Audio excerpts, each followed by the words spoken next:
পারফিউমের batch কখন matter করে, কেন ম্যাটার করে, এটা নিয়ে আজকে একটু কথা বলি। সো আমার হাতে হচ্ছে ডিওর হোম পারফিউমের এইটা, if I am not wrong, 2022-এর কিংবা 2023-এর শুরুর দিকের ব্যাচ। সো এই পারফিউমটার কিন্তু নতুন করে রিফর্মুলেট হয়েছে 2025-এ। আপনি নতুন ব্যাচ আর এই আগের ব্যাচ, এটারও আগে আরেকটা ব্যাচ আছে, ওটা হচ্ছে 2014-র ব্যাচ। সো আপনি যখন সাইড বাই সাইড 2014-র ব্যাচ, 2020-এর ব্যাচ, 2025-এর ব্যাচ সাইড বাই সাইড যখন কম্পেয়ার করবেন, you know the difference.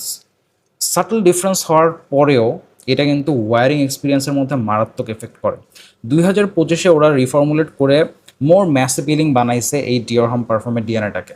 So এই টাইপের ফ্রেগ্রেন্স যখন আপনার সামনে আসবে, যে আপনার কাছে চয়েস থাকবে, আপনি 2020 নিতে পারবেন কিংবা 25 নিতে পারবেন কিংবা 14 নিতে পারবেন, definitely you should go for the early batches 2014।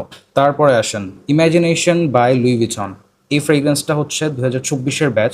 2025 থেকে ওরা হচ্ছে রিফর্মুলেশন স্টার্ট করছে। অ্যান্ড আমি যদি বলি আপনাদেরকে, এই ফ্রেগ্রেন্সটা আমার কাপড়ে ওভার 4 days থাকে, আপনারা কি বিলিভ করবেন? করবেন না হয়তোবা, কিন্তু এইটা আমার কাপড়ে স্প্রে করলে আমি 4 দিনের উপরে হচ্ছে, যদি আমি কাপড়টা না ধুই 4 দিন ফেলে রাখি, 1 সপ্তাহ ফেলে রাখি, এটার স্মেল তখনও পর্যন্ত ওই কাপড়ে থাকবে আর হেভিলি প্রজেক্ট করবে। সো রিফর্মুলেশনের পরে মানুষজন হচ্ছে ইমাজিনেশন থেকে 6 ঘন্টার বেশি মানে পারফরমেন্স পায় নাই। আমি যখন এটা শুনছি প্রথমে বিশ্বাস করি নাই যে 6 ঘন্টা পায় না মানে কি, কিন্তু পরবর্তীতে যখন শুনছি যে এটা রিফর্মুলেট হয়েছে, তখন আমি বুঝতে পারছি যে ইটস গন। বাট আমার এই ব্যাচটা 24-এর ব্যাচ, অ্যান্ড এই জুসটা আপনি কাপড়ে 5টা 6টা স্প্রে করবেন, আপনার কাপড়ে মিনিমাম 4 থেকে 5 দিন থাকবে মিনিমাম।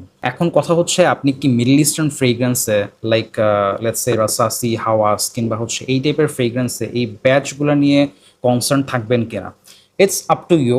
যেহেতু আপনি আপনার টাকা খরচ করে একটা পারফিউম কিনবেন, আপনি যদি ব্যাচ নিয়ে কনসার্ন থাকেন, that's totally valid, totally valid. And আমি এইখানে কোনো খারাপ কিছু দেখি না। বাট আমি যদি কালেক্টরস পার্সপেক্টিভ থেকে বলি, তাহলে মিডল ইস্টার্ন ফ্রেগ্রেন্সগুলো কিন্তু কালেক্টেবল পিসের মতো না, সত্যি বলতে। দিজ আর কালেক্টেবল পিসের মতো ইন দি ফ্রেগ্রেন্স গেম। এইটার রিসেল ভ্যালু কিন্তু অন্যরকম। আমি এটা যেই টাকায় কিনছি, আমি এর থেকে বেশি টাকায় হয়তো এটা সেল করতে পারবো এখন। আমি এটা যেই টাকায় কিনছি, হয়তো 1-2 বছর পরে এটাকে আমি এর থেকে বেশি দামে সেল করতে পারবো। বাট সেল করাটা কিন্তু মূল উদ্দেশ্য না, মানে you know what I mean. এটার অ্যাকচুয়ালি ভ্যালু ইনক্রিজ হচ্ছে, যেটা মিডল ইস্টার্ন ফ্রেগ্রেন্সগুলোতে হয় না। So there you go. Concern থাকতেই পারে, কনসার্ন থাকা it's up to you, and it's totally valid, totally valid. So আপনাদের কনসার্নকে ডেফিনেটলি আপনারা প্রায়োরিটি দিবেন।